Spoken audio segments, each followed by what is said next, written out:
Hello students, मैं Manoj Agarwal for the NEET classes.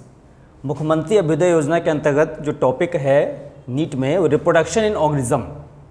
तो reproduction organism का फर्स्ट पार्ट आप इससे पहले पढ़ चुके हैं, जीवों में जनन कि कैसे रिप्रोडक्शन होता है। इसमें हमने आपको डेफिनेशन ऑफ रिप्रोडक्शन बताया था कि जनन ये एक ऐसी क्रिया है, वाइटल प्रोसेस है, जिसके द्वारा कंटिन्यूटी ऑफ स्पीशीज़ रहती है, जीवों में जाति की निरंतरता बनी रहती है। ऑल ओवर वर्ल्ड में जितनी भी स्पीशीज़ का कंटिन्यूएशन आप देख रहे हैं वो रिप्रोडक्शन प्रोसेस के थ्रू ही है। It is the basic difference between the living and non living ना। सजीव निर्जीव के मध्य बहुत बड़ा एक डिफरेंस ये भी है रिप्रोडक्शन कि केवल लिविंग बींग्स में पाया जाता है, नॉन लिविंग्स में नहीं पाया जाता। आपके घरों में भी देखा होगा आपने कि एक साइकिल है, लेकिन साइकिल का रिप्रोडक्शन का संख्या नहीं बढ़ती है। लेकिन आप देखते हैं आपके घर में जो ऑफस्प्रिंग्स हैं, उन बच्चों की संख्या कंटिन्यू क्या होती है, फैमिली में बढ़ती रहती है due to the process of the reproduction. तो डेफिनेशन ऑफ रिप्रोडक्शन के बाद हमने पढ़ा था यहाँ पर कि टाइप्स ऑफ रिप्रोडक्शन तो मेनली 2 टाइप्स थे, एसेक्सुअल एंड सेक्सुअल, अलैंगिक जनन और लैंगिक जनन। फिर यहाँ पर पहले हमने एसेक्सुअल रिप्रोडक्शन पढ़ाया था। तो एसेक्सुअल रिप्रोडक्शन में आपको देखा था आपने कि इन प्लांट्स की पौधों में किस किस तरह से होता है। तो मैंने बताया था आपको कि पौधों में जो एसेक्सुअल रिप्रोडक्शन है वो मोस्टली एगैमोस्पर्मी के द्वारा हो रहा है। एसेक्सुअल का मतलब है ऐसा जनन जिसमें जो मोस्टली मोनोपेरेंटल होता है, एक जनक से होता है, as well as new reproductive organs as well as gametes are not formed. ना ही नए जनन अंग बनते हैं, ना ही क्या होता है युग्मक बनते हैं। तो ऐसा जो रिप्रोडक्शन है वो अलैंगिक कहलाता है। अब इन प्लांट्स और एनिमल्स में दोनों में कंपैरेटिव स्टडी करते हुए हम चलते हैं। तो प्लांट्स में हमने देखा था जो एसेक्सुअल रिप्रोडक्शन था प्लांट्स में, एसेक्सुअल रिप्रोडक्शन इन प्लांट्स, ये टॉपिक हम पढ़ रहे थे। तो प्लांट्स में पहले आपने मेथड देख लिया था क्या, एगैमोस्पर्मी। एगैमोस्पर्मी में आपने देखा था इसमें 3 प्रोसेस थी, कौन कौन सी थी। एक था यहाँ पर रिकरेंट एपोमिक्सिस था, रिकरेंट एपोमिक्सिस। दूसरा था यहाँ पर एडवेंटेटिव एम्ब्रियोनी, एडवेंटेटिव एम्ब्रियोनी आपने पढ़ लिया था। इसके बाद तीसरा जो था वो नॉन रिकरेंट एपोमिक्सिस आपने पढ़ लिया था। तो ये तीनों प्रोसेस पढ़ने के बाद हम नेक्स्ट स्टेप में आ गए थे किसमें, स्पोरुलेशन, बीजाणु जनन में। तो स्पोरुलेशन आपने देख लिया था कि एल्गी में कितनी तरह के स्पोर्स होते हैं, फंजाई में कौन कौन से होते हैं। इसमें आपका जू स्पोर था, चल बीजाणु, एप्लेनो स्पोर था, अचल बीजाणु, हिप्नो स्पोर था, सुप्त बीजाणु, एकाइनीट था, निश्चेष्ट बीजाणु। फिर इसके बाद हम फंगस में आ गए थे। फंगस के एग्जाम्पल में वहाँ पर कोनिडिया बन रहा था, और कोनिडिया के अलावा क्या बन रहे थे, क्लैमिडो स्पोर्स बन रहे थे, फिर पिक्निडियो स्पोर बन रहे थे, एशियो स्पोर बन रहे थे, बेसिडियो स्पोर्स बन रहे थे। These are all the various types of spores. फिर थर्ड स्टेप में हम आए थे वेजिटेटिव प्रोपोगेशन। ये जो वेजिटेटिव प्रोपोगेशन था कायिक जनन। कायिक जनन में 2 मेथड थे।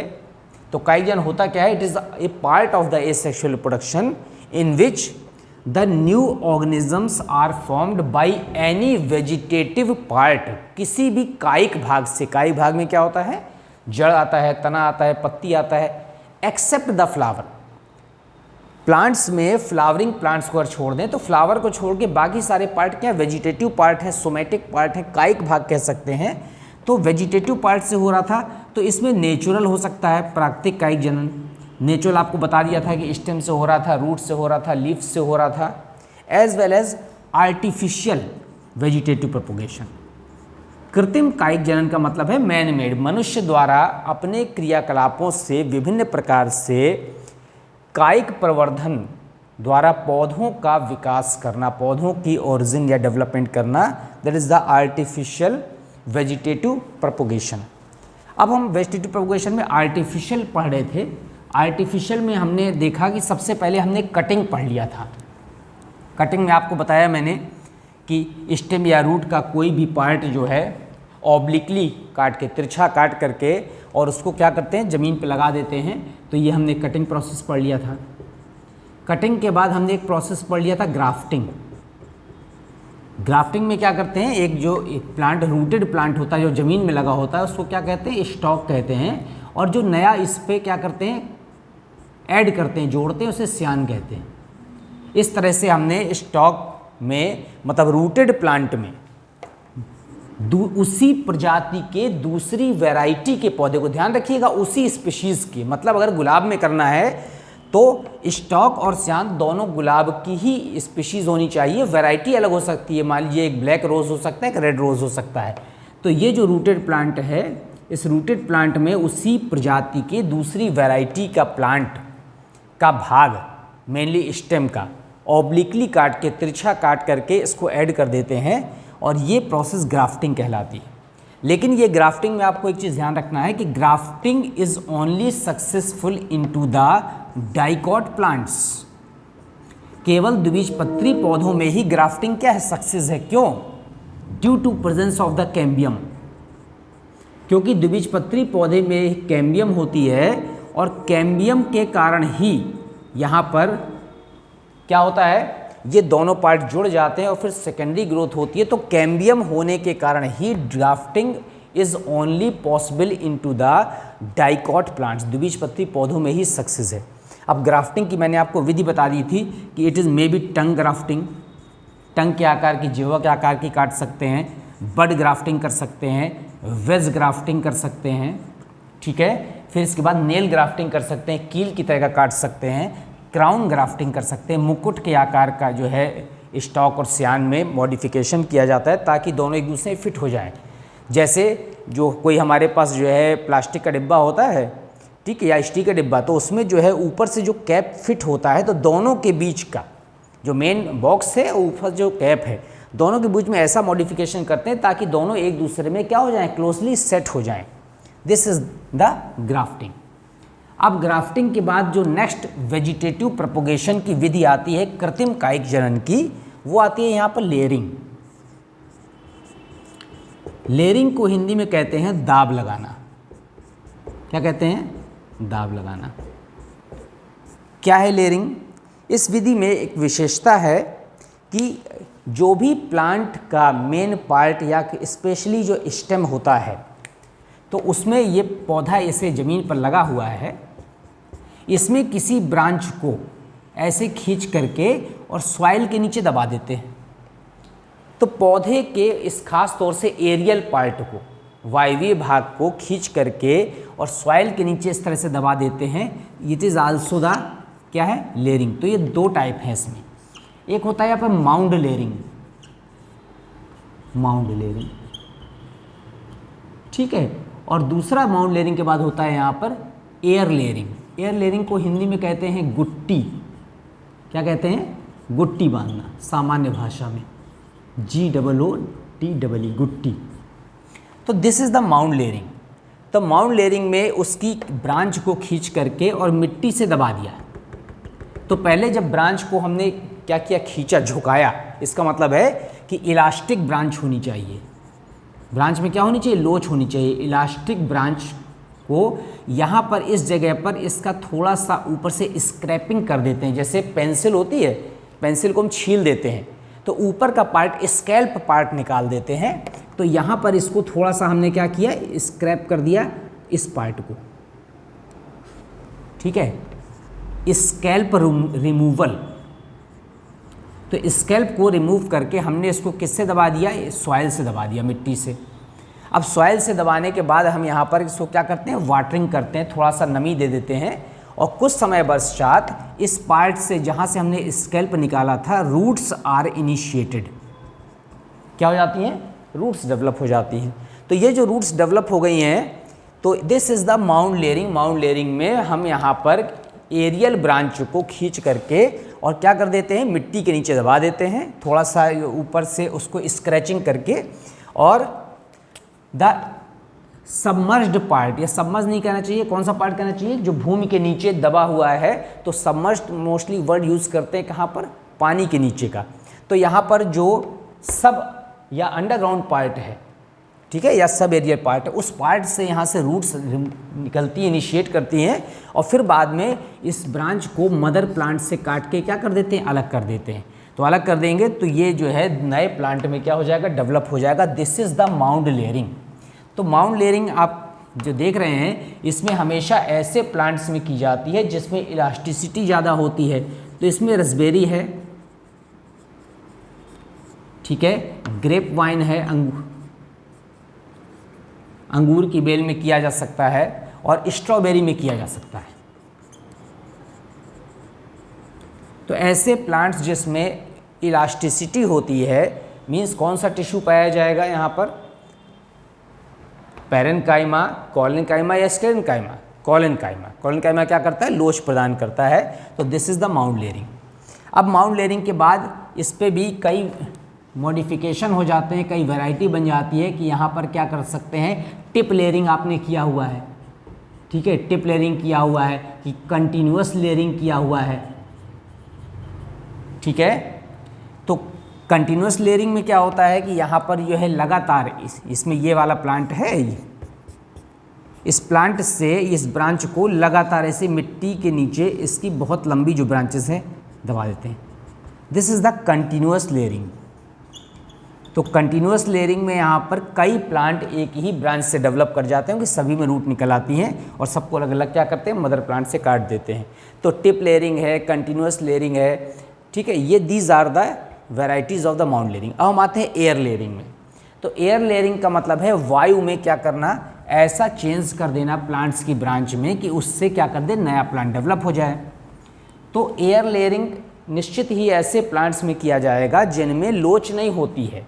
तो ख़ास तौर से जैसे गुआवा है, अमरूद है, जो स्टेम होता है या ब्रांच होती है हार्ड होती है, आप उसको झुका के ज़मीन तक टच नहीं करा सकते, ठीक है। इसके अलावा ऑरेंज है, ठीक है, पोमग्रेनेट है, अनार है।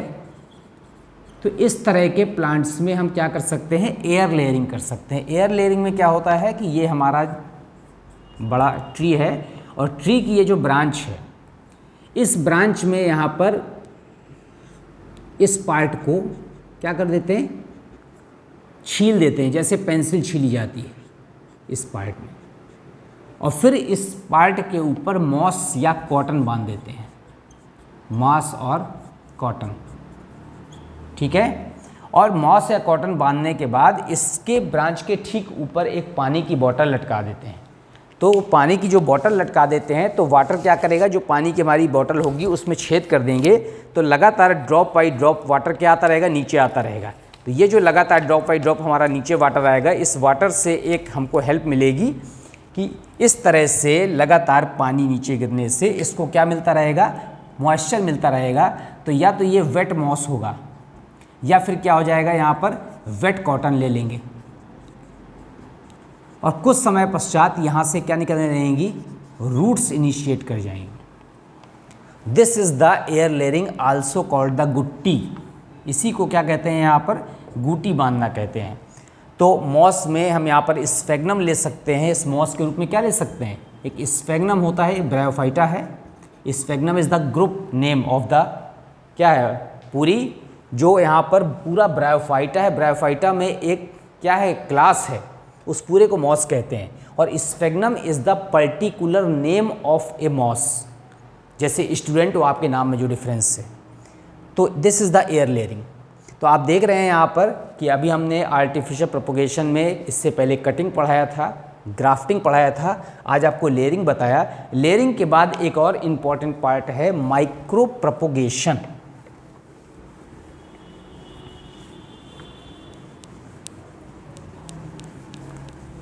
Micro propagation is also called the tissue culture. क्या कहते हैं इसको, टिश्यू कल्चर भी कहते हैं। This is the micro propagation also called the tissue culture. बहुत इंपॉर्टेंट ब्रांच है वेजिटेटिव प्रोपोगेशन की, in which the large number of plants are produced within a very short duration, as well as the large number of plants are produced in the laboratory and are shifted to the nursery after the development. तो micro propagation, micro माने सूक्ष्म, ठीक है, और propagation माने प्रवर्धन। तो इस विधि से छोटे से जगह पर, कम स्पेस पर क्या ले लेते हैं, किसी प्लांट है, सपोज कि दिस इज द प्लांट, इस प्लांट से हमने यहाँ पर ग्रुप ऑफ सेल्स निकाल लिए। क्या निकाल लिया, ग्रुप ऑफ सेल्स। अब ये जो ग्रुप ऑफ सेल्स थे ये हमने कहाँ से लिए, टिप से लिए। तो suppose this is the stem tip, ठीक है। स्टेम टिप को शूट टिप भी कहते हैं, this is the shoot tip. अब शूट टिप पार्ट से हमने यहाँ पर ग्रुप ऑफ सेल्स ले लिया, इसका मतलब है कौन से सेल्स थी, these are the meristematic cells. अब मेरिस्टेमेटिक सेल्स हैं तो आपको पता है they have the power of division, ठीक है, कंटिन्यू पावर ऑफ डिवीज़न, तो लगातार विभाजन की क्षमता होती है मेरिस्टेमेटिक सेल्स में। अब इन ग्रुप ऑफ सेल्स को लेकर के हमने क्या किया, यहाँ पर न्यूट्रिएंट मीडियम में रख दिया, these are the group of cells and this is the nutrient medium, पोषक माध्यम। जो न्यूट्रिएंट मीडियम है ऐसा माध्यम जिसमें इन ग्रुप ऑफ सेल्स को क्या मिले, यहाँ पर डिवीज़न करने के लिए एनर्जी मिल जाए। तो यहाँ पर जो न्यूट्रिएंट मीडियम है वो मोस्टली एगार एगार यूज़ करते हैं।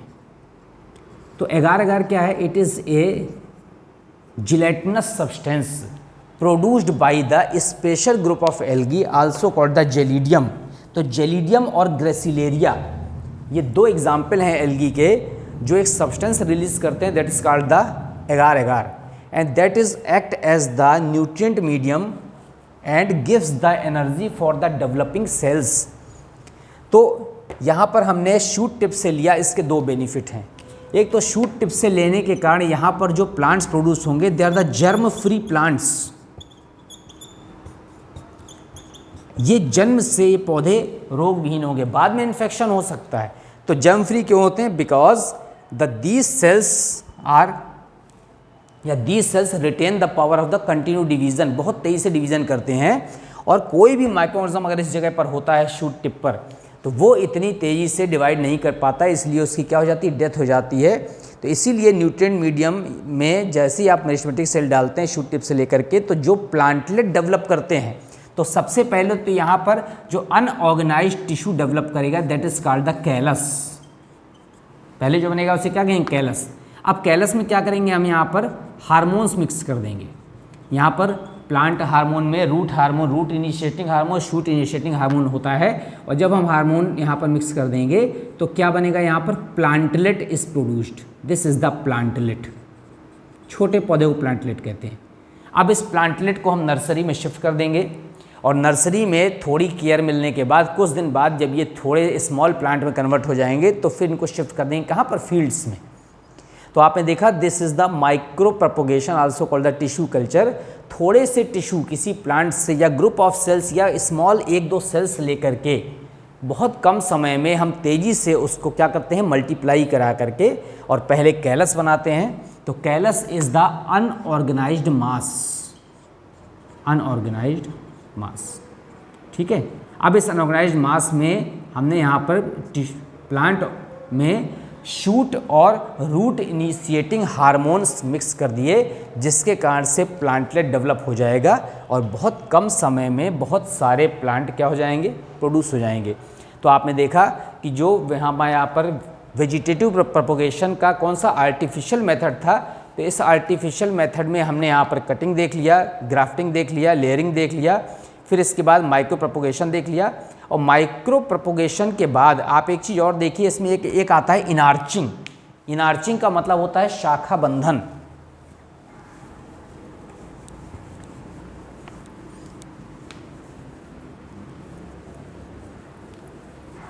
These are all the methods of the artificial vegetative propagation, इनार्चिंग।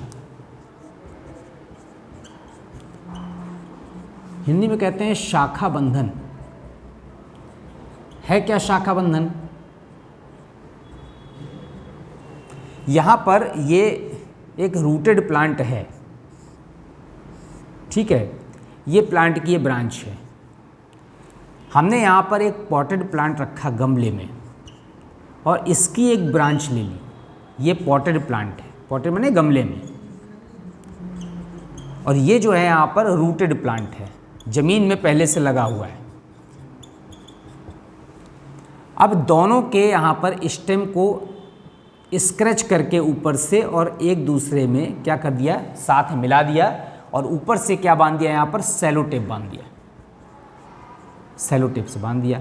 कुछ दिनों बाद क्या होगा, जो यहाँ से ब्रांच में नया फ्लावर डेवलप होगा, विच है both the characteristic of the rooted plant as well as the potted plant. तो ये हमें क्यों करना पड़ा कि अगर रूटेड प्लांट यहाँ पर कैसा है, डिसीज़ रेजिस्टेंट है, रोग प्रतिरोधक है, लेकिन इसका जो प्रोडक्शन है वो क्या है, कम है, तो ये डिसीज़ रेजिस्टेंट भर होने से हमारे लिए कोई बेनिफिट नहीं हो रहा है, क्योंकि पौधा डिसीज़ रेजिस्टेंट है तो बहुत अच्छी बात है, लेकिन अगर वो फूड प्रोडक्शन नहीं कर रहा, उससे हमको क्या नहीं मिल रहा, ईल्ड नहीं मिल रहा, तो ना ये फ्लावर प्रोड्यूस कर रहा है, ना जब फ्लावर नहीं बनेंगे तो फ्रूट्स भी नहीं बनेंगे। तो हमने यहाँ पर उसी स्पीशीज़ की दूसरी वैरायटी का एक प्लांट जो पॉट में गमले में लगा हुआ था, सपोज करिए नींबू का प्लांट है, तो ये भी सिट्रस है, ये भी सिट्रस है, तो ये जो पॉटेड प्लांट है इसमें प्रोडक्शन बहुत ज़्यादा है नींबू का, तो हमने दोनों की ब्रांच को मिक्स कर दिया। दोनों की ब्रांच को मिलाने के बाद जो नया जो ब्रांच डेवलप होगी उसमें डिसीज़ रेजिस्टेंट प्लस क्या होगा, हाई ईल्ड, प्रोडक्शन भी ज़्यादा होगा, दोनों करेक्टरिस्टिक आ जाएंगे। तो ये यहाँ पर जो नया डेवलप होगा इसमें क्या होगा, ये डिसीज़ रेजिस्टेंट भी होगा, disease resistant plus high yield. ऐसा आप सिट्रस में कर सकते हैं, ठीक है, नींबू में, ऑरेंज में कर सकते हैं, इस तरह से। This is the new method called the inarching, also called the शाखा बंधन। तो ये जो इतने मेथड हैं शाखा बंधन के बाद, अब हम आते हैं रिप्रोडक्शन इन एनिमल्स। अभी तक तो हम प्लांट का रिप्रोडक्शन पढ़ रहे थे, कौन सा, ए सेक्शुअल रिप्रोडक्शन, अभी सेक्शुअल में नहीं आए हैं। तो asexual reproduction in animals, asexual reproduction in animals, जंतुओं में अलैंगिक जन्म। अब देखिए अभी तक तो आप किस में पढ़ रहे थे, प्लांट्स में पढ़ रहे थे, तो एनिमल्स में जो हमको ए सेक्शुअल रिप्रोडक्शन पढ़ना है, अलैंगिक जन्म, तो कितनी विधियां हो सकती हैं यहाँ पर वो देखना है। तो अब हम यहाँ पर देखते हैं, पहले हम क्या लिख लें, मेथड्स लिख लें। तो asexual reproduction in animals by, कितने मेथड हैं। एक तो यहाँ पर है बाइनरी फिशन, बाइनरी फिशन को हिंदी में क्या कहते हैं, द्विविभाजन कहते हैं, ठीक है। दूसरी विधि है यहाँ पर मल्टीपल फिशन, मल्टीपल फिशन को कहते हैं बहुविखंडन, ठीक है। फिर यहाँ पर स्पोर फॉर्मेशन, स्पोर फॉर्मेशन, या फिर इसी को कहते हैं सिस्ट फॉर्मेशन, प्रतिरोधक भित्ति बन जाती है, सिस्ट फॉर्मेशन, एक ये मेथड है। एक मेथड और है इसमें ए सेक्शुअल रिप्रोडक्शन एनिमल्स में, कौन सा, फ्रेगमेंटेशन। फ्रेगमेंटेशन का मतलब है विखंडन। जैसे मान लीजिए हम एक छड़ी लिए हुए हैं, उसको हम कई झटके से तोड़ दे रहे हैं, ठीक है, अनइक्वल टूटेगी, that is called the fragmentation. अगर वो इक्वल टू पार्ट्स में तोड़ दिया that is called the binary fission. तो ये थोड़ा डिफरेंस है। फिर नेक्स्ट पार्ट में आते हैं, फ्रेगमेंटेशन के बाद ए सेक्शुअल रिप्रोडक्शन एनिमल्स की कितने मेथड से हो सकता है।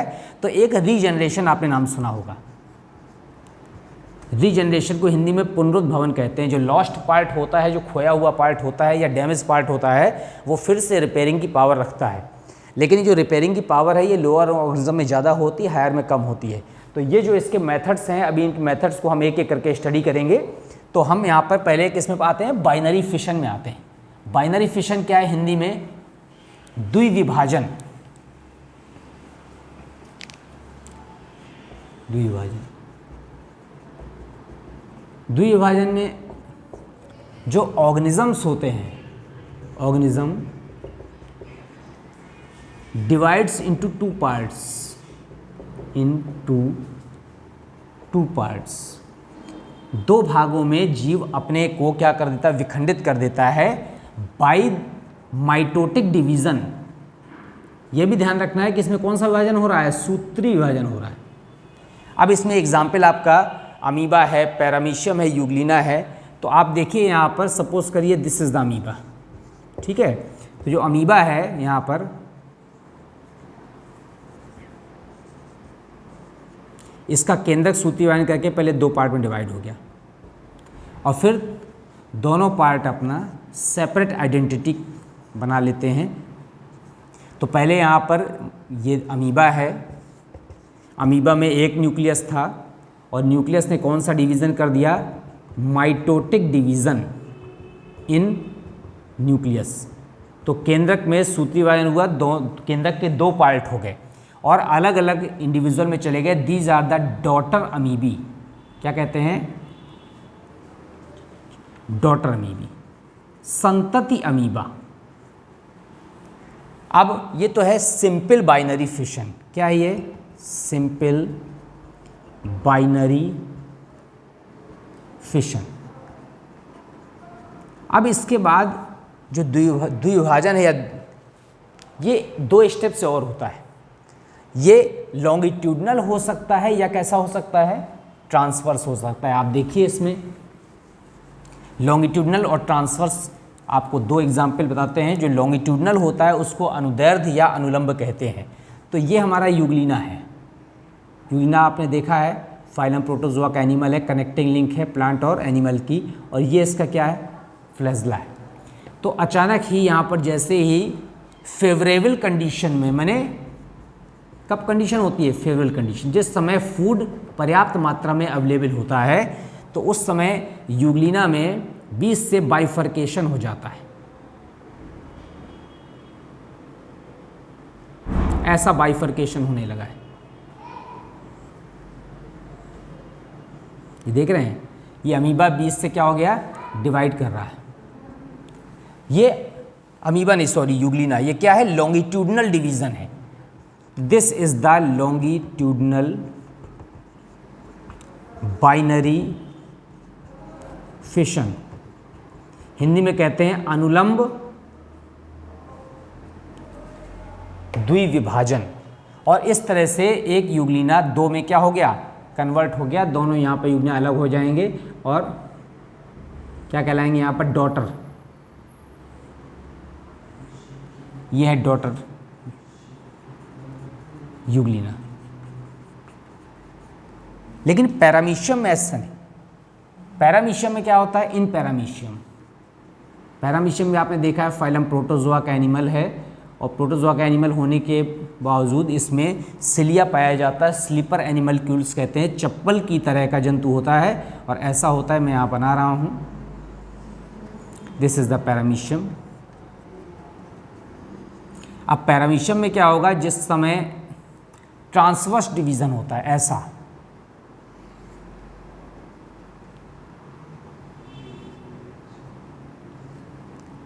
ऐसा डिवीज़न शुरू होता है। तब जब ये ऐसा डिवीज़न होगा तो यहाँ पर तो कितने, दो पैरामीशियम बनने लगेंगे, और कुछ ही समय बाद यहाँ पर दो डॉटर पैरामीशियम बन जाएंगे। ये क्या है, ये डॉटर पैरामीशियम, डॉटर पैरामीशियम। ये कौन सा डिवीज़न हो रहा था, transverse binary fission, transverse binary fission. तो आपको पता है ट्रांसवर्स कैसा होता है, इसे मार्कर है, इसको ऐसे बीच से यहाँ से काट दे, this is the transverse division, और ऊपर से नीचे की तरफ बाइफर्केट कर देते हैं, तो क्या है ये, लॉन्गिट्यूडनल। तो लॉन्गिट्यूडनल किस में होता है, यूग्लिना में होता है। ट्रांसवर्स किस में होता है, पैरामीशियम में होता है। Simple binary fission takes place into the amoeba. तो हम इस मेथड में आ गए। एंड बाइनरी फिशन में इक्वल दो पार्ट हो जाते हैं इंडिविजुअल के in the presence of the favourable condition such as the food as well as the climate. कि अब प्रॉपर फूड अवेलेबल होता है और क्लाइमेट भी क्या होता है, फेवरेबल होता है, टेम्परेचर वगैरह ठीक होता है, तब इस तरह का बाइनरी फिशन पाया जाता है। फिर बाइनरी फिशन के बाद हम आते हैं मल्टीपल फिशन में। This is the multiple fission. Multiple fission को हिंदी में कहते हैं बहुविखंडन, बहुविखंडन। बहुत क्लियर कट एग्जाम्पल बहुविखंडन का या मल्टीपल फिशन का आपको देखने में मिलता है कि इसमें प्लाज्मोडियम में। एग्जाम्पल क्या है, प्लाज्मोडियम। प्लाज्मोडियम आप जानते हैं क्या है, it is the malaria parasite, जो मलेरिया डिसीज कॉज करने वाला कॉजल ऑर्गेनिज्म है, that is called the Plasmodium, not the mosquito. Mosquito केवल वेक्टर है, तो प्लाज्मोडियम है इसमें यहाँ पर लीवर सेल्स के अंदर, किसके अंदर, लीवर सेल्स के अंदर तेजी से डिवीज़न होता है, और जब डिवीज़न होता है तो ये बहुत तेज़ी से अपनी संख्या बढ़ाते हैं। And this is the multiple fission as well as कहाँ पर होता है ये? अमीबा में भी होता है। अमीबा में भी यहाँ पर ये इस तरह का हमने अमीबा बना दिया। जो इसका न्यूक्लियस होता है वो बर्स्ट कर जाता है, बहुत सारे यहाँ पर छोटे छोटे क्या बन जाते हैं? न्यूक्लियाई बाहर आ जाते हैं, क्रोमेटिड्स।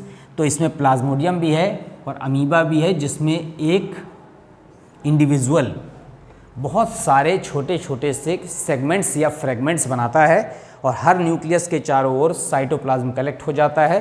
तब उसे क्या कहते हैं? यहाँ पर इसकी सेल ऑर्गेनेल्स या सेल कह सकते हैं। फिर ये क्या करते हैं? इसको बर्स्ट करके बाहर आते हैं। जब बाहर आते हैं तो ढेर सारे डॉटर अमीबी बन जाते हैं। इस तरह प्लाज्मोडियम में भी होता है।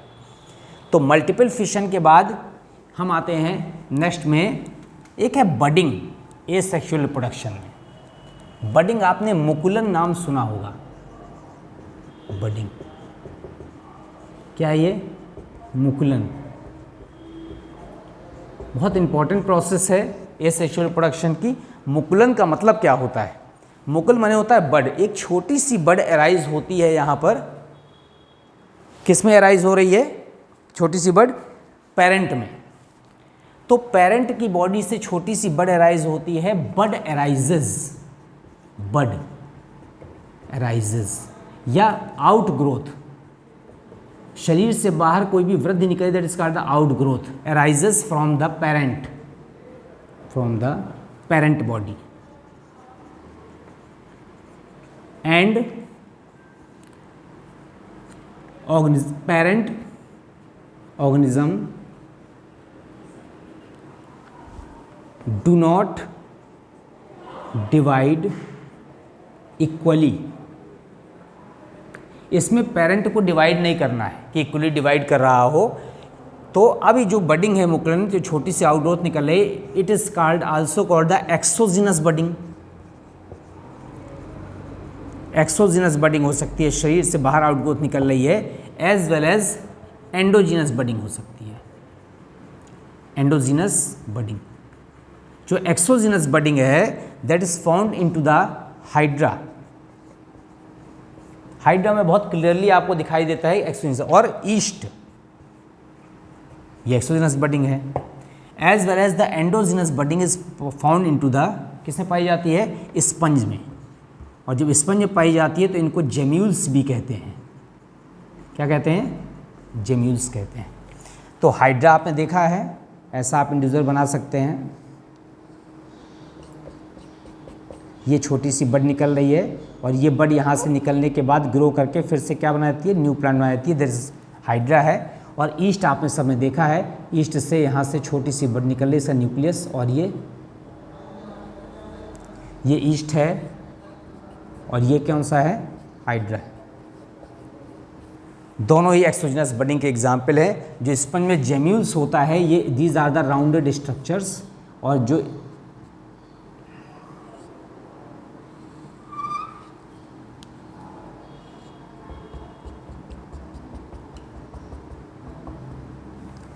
These are the gemmules found in the sponge. तो ये बडिंग हो गई। बडिंग के बाद हम नेक्स्ट प्रोसेस में आते हैं। देखिए हमने पहले अभी आपको बाइनरी फिशन बता दिया, मल्टीपल फिशन बता दिया, बडिंग बता दिया। बडिंग के बाद हम आते हैं फ्रेगमेंटेशन में। फ्रेगमेंटेशन जानते हैं किसे कहते हैं?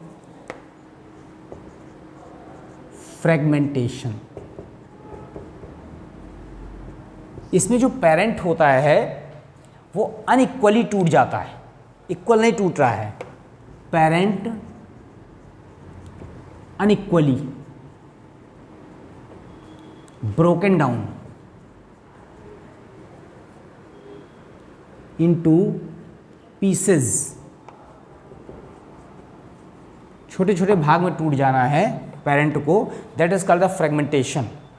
तो एनिमल्स में भी पाया जाता है फ्रेगमेंटेशन और प्लांट्स में भी पाया जाता है। तो फ्रेगमेंटेशन यहाँ पर अमीबा में भी है।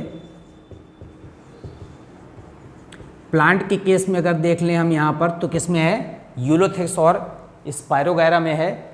इसके अलावा यूलोथेक्स स्पायरोगैरा के अलावा यहाँ पर फ्रेगमेंटेशन फ्लैटवर्म में पाया जाता है। फ्लैटवर्म, फ्लैटवर्म के बाद इकायोडर्म्स में पाया जाता है। इकायोडर्म्स में स्टारफिश आती है, इकायोडर्म्स में पाया जाता है। These are the various examples of the fragmentation. तो जो फ्रेगमेंटेशन है फ्रेगमेंटेशन में जो पेरेंट होता है वो अनइक्वली ब्रोकन डाउन हो जाता है वेरियस पीसेस में। इसके अलावा एक मेथड है रीजनरेशन। क्या कहते हैं? रीजनरेशन को हिंदी में कहते हैं पुनरुद्भवन। The highest regeneration power is found into the phylum Porifera.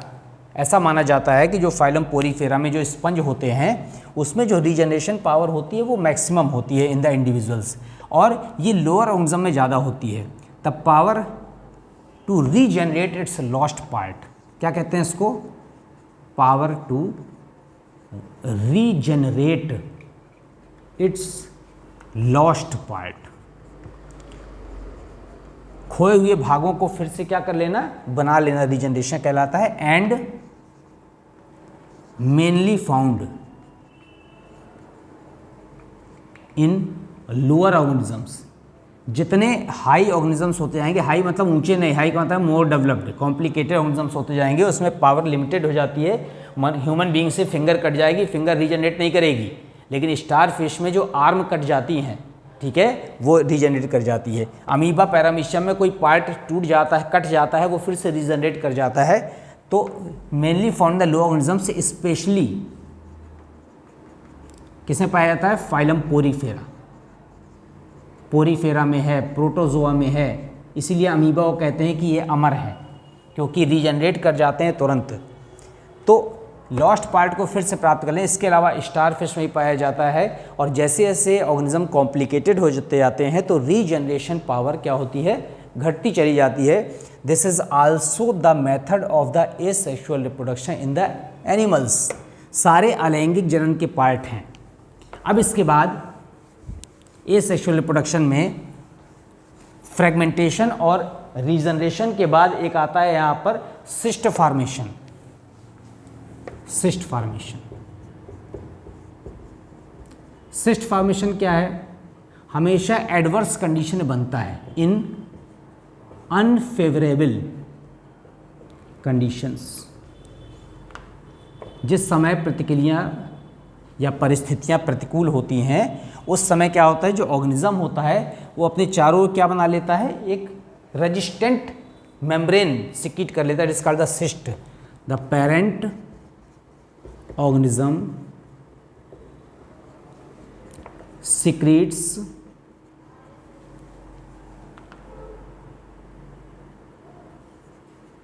resistant coating।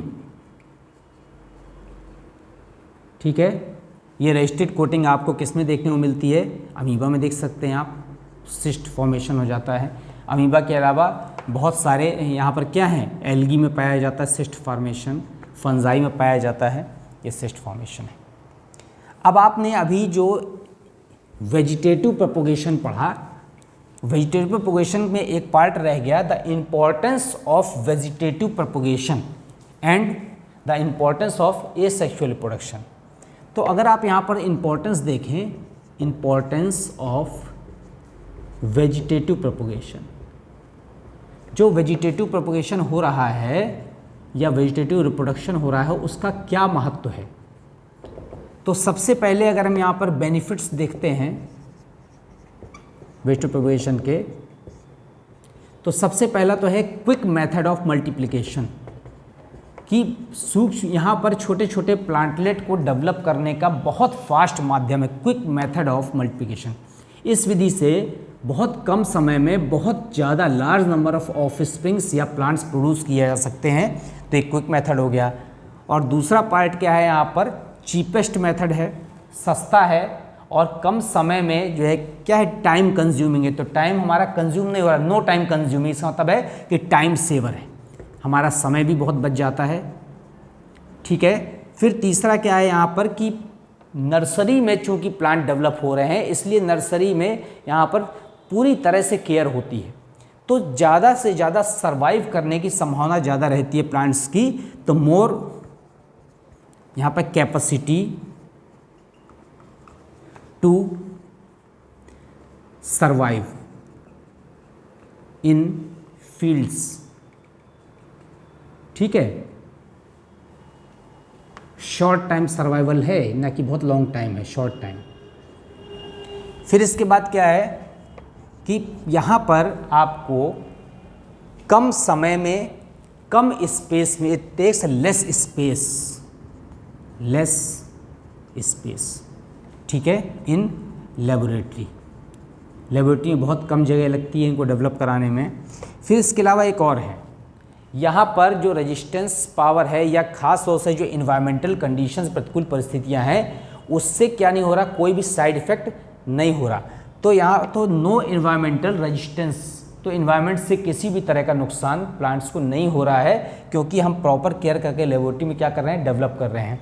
और एक चीज़ और है वेजिटेटिव प्रोपगेशन में कि हम जो यहाँ पर सीड प्रोड्यूस कर रहे हैं, प्लांट जो प्रोड्यूस कर रहे हैं वो क्या है, विदाउट सीडेड हैं। तो सीडलेस प्लांट्स या seedless fruits can be produced, ठीक, क्योंकि यहाँ पर फर्टिलाइजेशन तो हो नहीं रहा, इसलिए उसमें सीड भी नहीं बनेंगे। अब बेनिफिट्स भी हैं यहाँ पर, कम समय में बहुत ज़्यादा प्लांट्स प्रोड्यूस कर सकते हैं, लेकिन इसका एक लॉस है। क्या लॉस है?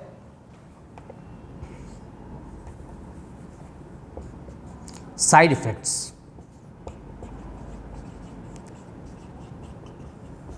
हाँ, एक और इसमें है, जेनेटिकली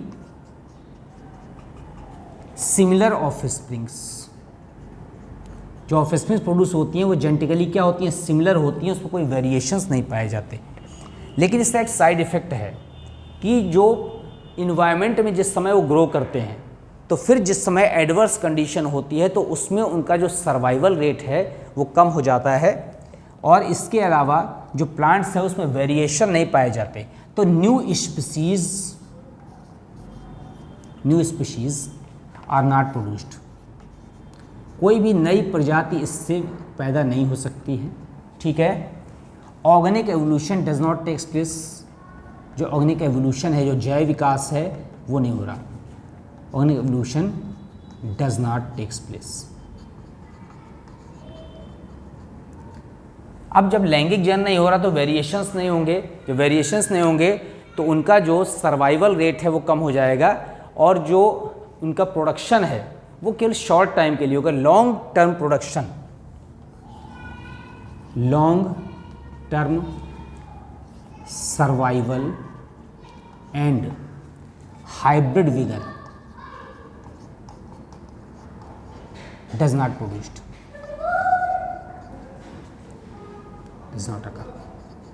ना शॉर्ट लॉन्ग टर्म सर्वाइवल होता है, ना ही हाइब्रिड विगर प्रोड्यूस होता है। इसीलिए कोई भी नया जो है वैरायटी या कोई भी नई स्पीशीज़ इस तरह से डेवलप नहीं हो सकती। ये यहाँ का साइड इफ़ेक्ट है। लेकिन अगर हम यहाँ पर एसेक्सुअल और सेक्सुअल में डिफरेंसेस देखें कि क्या डिफरेंसेस हैं,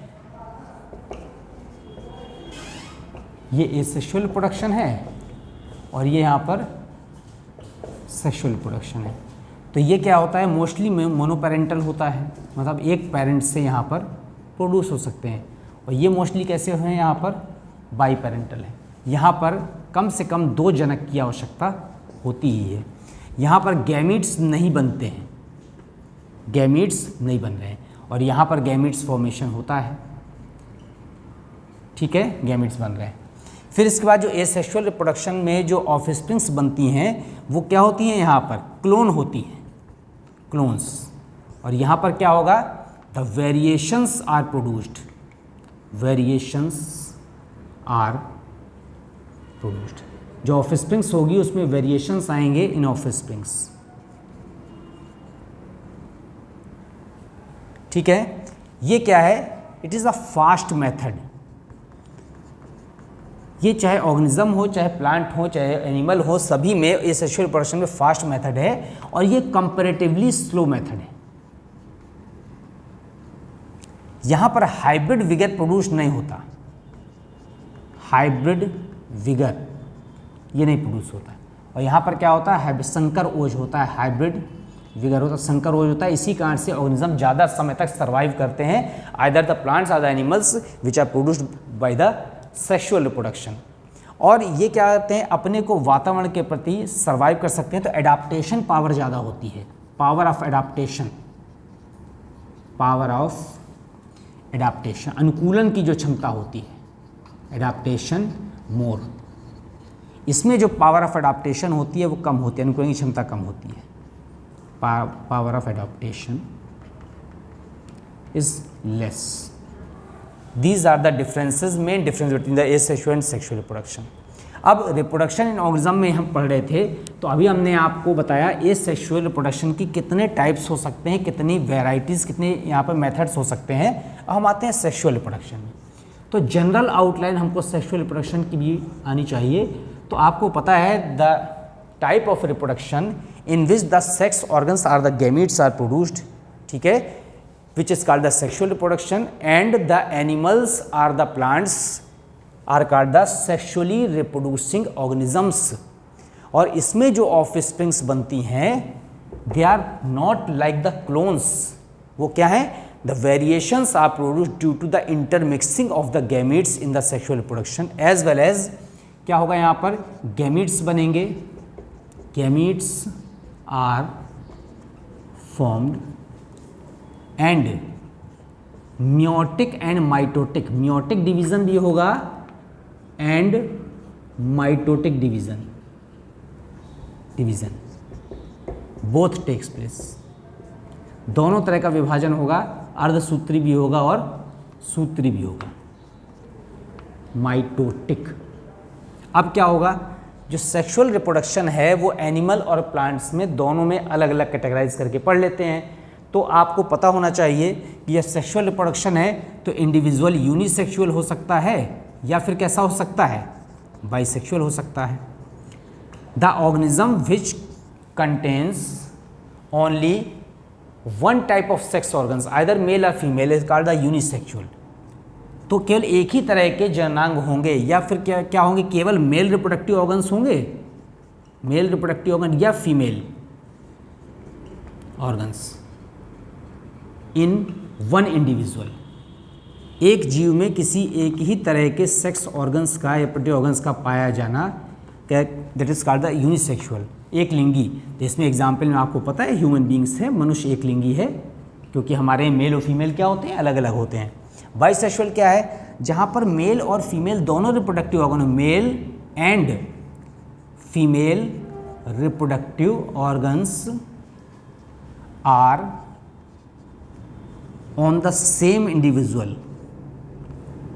एक ही इंडिविजुअल में दोनों तरह के रिप्रोडक्टिव ऑर्गन्स होंगे, that is called the bisexual. तो एग्जाम्पल आपको पता है हमारा क्या है?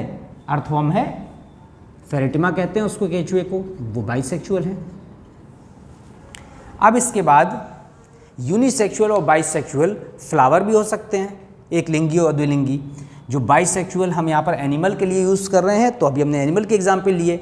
अब अगर हम प्लांट्स का एग्जाम्पल लेते हैं तो प्लांट्स क्या होते हैं? यहाँ पर मोनोशियस एंड डायोशियस होते हैं, monoecious and dioecious condition.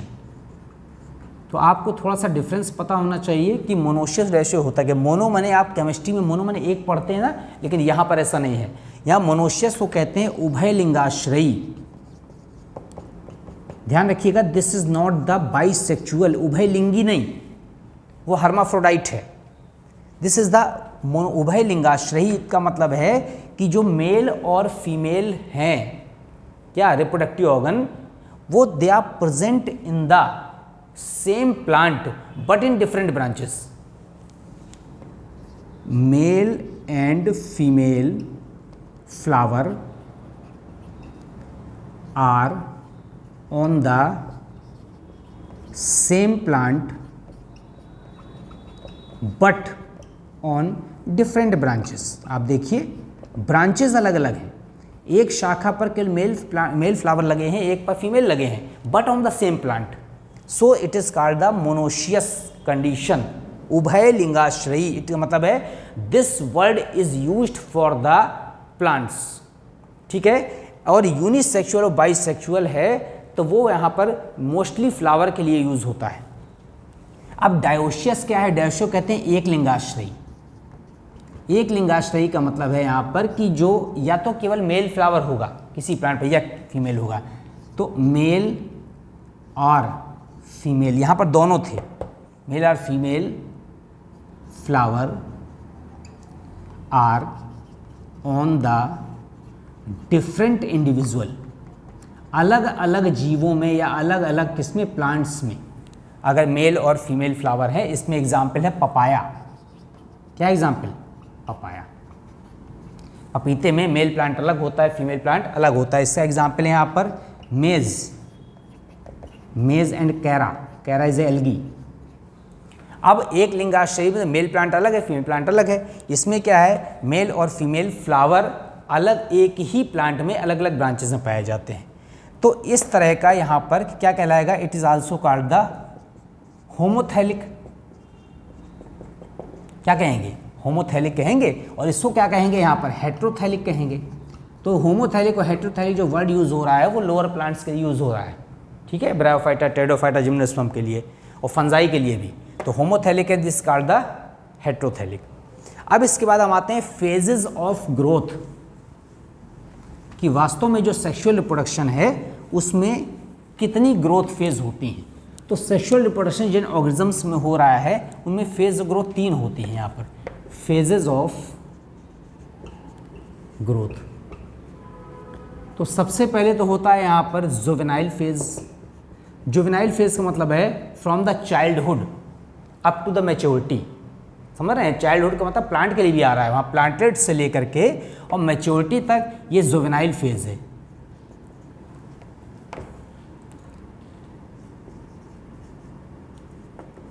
From birth to maturity. अब ये क्लियर कट डिफ्रेंसिएशन नहीं होता है एनिमल और प्लांट्स में, थोड़ा डिफरेंस है। दूसरा होता है यहाँ पर रिप्रोडक्टिव फेज। तो जो रिप्रोडक्टिव फेज है at the time of reproduction, तो reproductive time is the reproductive phase. As well as जो सी है वो है कि एडोलेसेंस स्टेज। जो एडोलेसेंस स्टेज है वो बुढ़ापा जिसको कहते हैं यहाँ पर, age old stage, age old, after maturity भी कह सकते हैं, ठीक है। अब जुवेनाइल फेज में जो बर्थ से मैच्योरिटी तक जो यहाँ पर चेंजेस आते हैं, ठीक है, केमिकल चेंजेस आते हैं, बायोलॉजिकल चेंजेस आते हैं, वो हमको देखना है। तो वो बहुत इंपॉर्टेंट चेंजेस नहीं होते हैं, सिंपली क्या होती है, वेजिटेटिव ग्रोथ हो रही है। अब रिप्रोडक्टिव फेज में हम आते हैं। तो रिप्रोडक्टिव फेज में जो होता है मोस्टली प्लांट के लिए वर्ड यूज़ करते हैं जब मोनोकार्पिक और पॉलीकार्पिक। तो हम इसमें आते हैं रिप्रोडक्टिव फेज में। The plants is of 2 types. Animals के लिए अलग पढ़ेंगे, प्लांट्स के लिए अलग पढ़ेंगे। It is also called the monocarpic and polycarpic. आपको पता है कार्पेल से कार्पिक बना हुआ। कार्पेल किसको कहते हैं? अंडप कहते हैं। फीमेल रिप्रोडक्टिव ऑर्गन में जो गाइनोशियम जायांग है उसकी यूनिट होती है। मोनोकार्पिक का मतलब होता है जो प्लांट्स होते हैं वो केवल एक बार फ्लावरिंग करते हैं। प्लांट्स फ्लावर्ड या flower once in life time, पूरे जीवन में केवल एक बार अगर फ्लावरिंग हो रही है, मतलब एक बार केवल फ्लावर से क्या बनेगा, फ्रूट बनेगा, that is called the monocarpic. तो जितने भी यहाँ पर शॉर्ट ग्रोथ वाले या शॉर्ट लाइफ स्पॉन वाले प्लांट्स होते हैं, एनिमल किसी व्हीट है, राइस है, इनका जीवन काल ही 4-6 महीने का होता है, ये भी मोनोकार्पिक हैं। इसके अलावा यहाँ पर कई प्लांट्स ऐसे होते हैं कि वो यहाँ पर मल्टी ईयर्ड हैं, बहुवर्षीय हैं, लेकिन एक बार ग्रो करते हैं। जैसे आपने बहुत अच्छा एग्जाम्पल ध्यान रखिए, बम्बू, बांस को कहते हैं, ये 50 से 100 साल में केवल एक बार फ्लावरिंग करता है।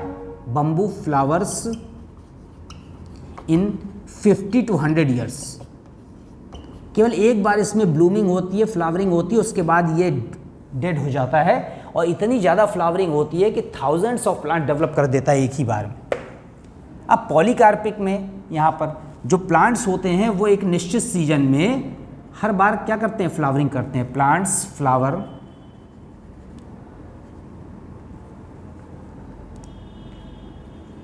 इन various seasons according to season, according to season के हिसाब से फ्लावर करते हैं, मल्टी ईयर्ड। कई वर्षों तक सीजन के हिसाब से क्या करते रहेंगे, फ्लावरिंग करते रहेंगे। तो ये आपके जो पॉलीकार्पिक है, इसमें पीपल, बरगद, आम, अमरूद सब पॉलीकार्पिक है, ठीक है। मोनोकार्पिक नहीं है कि एक ही बार फ्लावरिंग होगी। पता का हमारे जीवन में एक बार पूरे जीवन काल में हमारा बीत जाए और 50 से 100 साल तक फ्लावरिंग ही ना हो, जब फ्लावरिंग नहीं होगी तो हमको फ्रूट नहीं मिलेंगे। फिर इसके बाद ये तो प्लांट्स का केस था, मोनोकार्पिक और पॉलीकार्पिक। एनिमल्स के केस में, अगर एनिमल्स में देखते हैं तो यहाँ पर दो तरह की साइकिल होती है इन एनिमल्स। हम रिप्रोडक्टिव फेज की बात कर रहे हैं। एक को कहते हैं ऑस्ट्रस साइकिल, ऑस्ट्रस साइकिल, और एक को कहते हैं यहाँ पर मेंस्ट्रुअल साइकिल। ऑस्ट्रस साइकिल क्या होती है? जो रिप्रोडक्टिव टाइम है, उस रिप्रोडक्टिव टाइम में जो साइक्लिक चेंज हो रहे हैं, यहाँ पर cyclic change in reproductive time, in किसमें, यहाँ पर जितने भी हमारे यहाँ पर नॉन प्लेसेंटल मैमल्स हैं, आपको ध्यान रखना है कि ये नॉन प्लेसेंटल मैमल्स में हो रहा है, सब में नहीं हो रहा। जो नॉन प्लेसेंटल है हमारे, उस नॉन प्लेसेंटल में क्या होगा, यहाँ पर जो साइक्लिक चेंज है प्रॉपर्टी में, that is called the oestrus cycle. इसमें हमारे जो आते हैं, क्या आते हैं यहाँ पर, जैसे काऊ है, बफेलो है, एटसेट्रा, इस सब में ऑस्ट्रस साइकिल होगा। जो मेंस्ट्रुअल साइकिल होता है, आज में मेंस्ट्रुअल साइकिल किस में होता है, यहाँ पर प्राइमेट्स में होता है, वही प्लेसेंटल मैमल्स में होता है, प्लेसेंटल मैमल्स। और ये जो प्लेसेंटल मैमल्स हैं हमारे, वो क्या है, इसमें ह्यूमन बींग्स है, मैन है और एप है। तो ये ऑस्ट्रस साइकिल और मेंस्ट्रुअल साइकिल हो गई। फिर इसके बाद हम आते हैं यहाँ पर गैमीट फॉर्मेशन में। 3 स्टेप में इसको डिवाइड कर देते हैं, रिप्रोडक्टिव फेज को, रिप्रोडक्टिव फेज को डिवाइड कर दिया हमने यहाँ पर किस समय।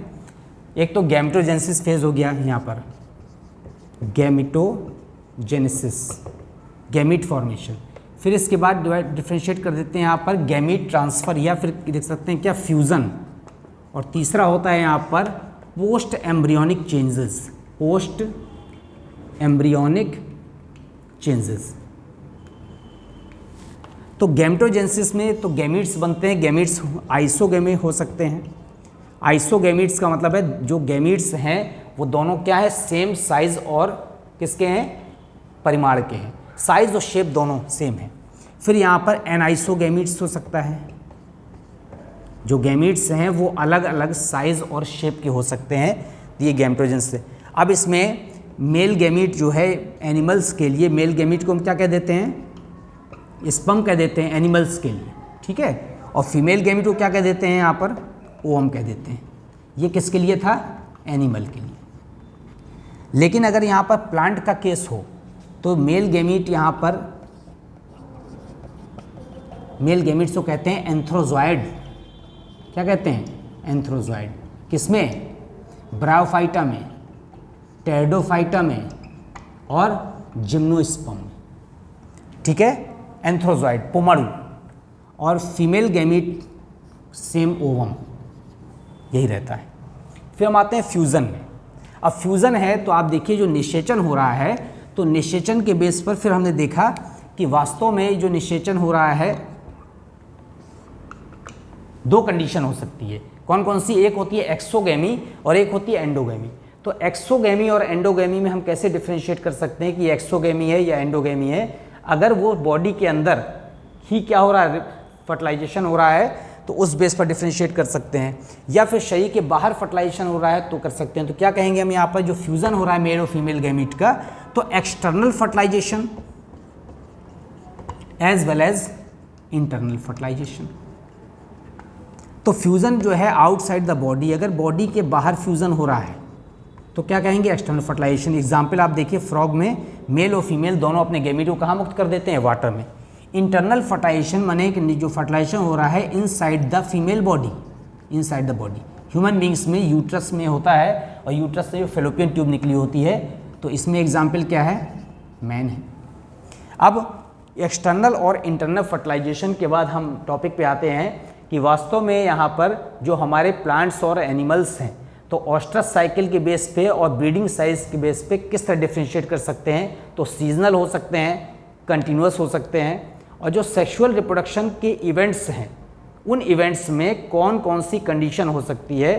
तो स्पर्मेटोजेनेसिस और गैमेटोजेनेसिस के बाद हमारा जो मेन पार्ट है exogamy and endogamy, as well as जो फ्यूज़न हो रहा है। तो फ्यूज़न कैसे है यहाँ पर, जैसे आइसोगैमी है। आइसोगैमी में जो गैमीट्स होते हैं, gametes same size and shape, ठीक। ये दशा मोस्टली किस में पाई जाती है? एल्गी एंड अदर्स में पाई जाती है। अब हेट्रोगैमी में जो हमारे गैमीट्स होते हैं उसमें जो मेल गैमीट होता है, मेल गैमीट वो कैसा होता है? स्मॉलर होता है या स्मॉल होता है एंड मोस्टली सिलिएटेड होता है, या नहीं भी होता तो क्या गति करने के लिए पॉलन ट्यूब होती है, या फिर फर्टिलाइजेशन के लिए क्या हो जाती है? पेनिस के द्वारा ह्यूमन बींग्स में ट्रांसफ़र होता है। और जो यहाँ पर फीमेल गैमीट है उस फीमेल गैमीट का साइज़ कंपैरेटिवली बड़ा होता है, तो ये लार्जर होता है। और जब लार्जर होता है तो लार्ज के अलावा यहाँ पर विद योक, अक्सर योक पाया जाता है। योक जानते हैं, जो अंडे के अंदर जो पीला पदार्थ होता है उसे योक कहते हैं। तो मेल गैमीट स्मॉल भी है और समटाइम्स क्या हो सकता है? सिलिएटेड हो सकता है। जरूरी नहीं कि हमेशा हो, यहाँ पर सिलिएटेड मे बी इसलिए लिखा है क्योंकि लोअर प्लांट्स में ये सिलिएटेड है और जो हायर प्लांट्स हैं उसमें ये सिलिएटेड नहीं है। और फीमेल गैमीट क्या है? यहाँ पर लार्ज होता है हमेशा और नॉन मोटाइल होता है, माने गति नहीं करता। अब इसके बाद हम आते हैं यहाँ पर आफ्टर फर्टिलाइजेशन। तो आफ्टर फर्टिलाइजेशन जो प्रोसेस होती है, आफ्टर फर्टिलाइजेशन, तो क्या बनता है? Zygote is formed. Zygote is formed. Zygote कैसा होता है? डिप्लॉयड होता है। अब ये जाइगोट जो 2n नेचर का है, तो ये क्या बनाएगा? इसमें इन ह्यूमन बींग्स में ये डिवाइड जब करेगा तो पहले बनेगा मोरुला, मोरुला के बाद क्या बनेगा? एक स्टेज ब्लास्टुला, ब्लास्टुला के बाद एक स्टेज बनती है, उसे क्या कहते हैं? गैस्ट्रुला, और गैस्ट्रुला के बाद क्या बनती है? 3 जर्म्स लेयर, 3 जर्म लेयर्स। ये कंडीशन किस में थी? यहाँ पर एनिमल्स में थी। प्लांट्स में जो जाइगोट होता है वो डिवाइड करता है यहाँ पर एम्ब्रॉय में, और एम्ब्रॉय के बाद डिवीज़न के बाद हम देखते हैं कि अगर उसमें एक कॉटलेडेंस है तो वो मोनोकॉटलेडेंस में कन्वर्ट हो जाता है, एक बीजपत्री में, और अगर 2 होते हैं तो डाइकॉटलेडेंस में कन्वर्ट हो जाता है।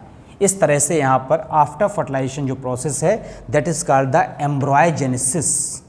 क्या कहते हैं इसको? एम्ब्रॉयजेनेसिस, भ्रूणीय परिवर्धन। अब भ्रूणी परिवर्धन में इसमें फिर जो जाइगोट इसमें कन्वर्ट होता है, उसके बाद जो पूरी ओवरी होती है वो ओवरी किस में बदल जाती है? यहाँ पर फ्रूट में कन्वर्ट हो जाती है प्लांट केस में, और अंदर का जो ओव्यूल होता है ओव्यूल किस में कन्वर्ट हो जाता है? सीड में कन्वर्ट हो जाता है। तो these are the process in the reproduction organism.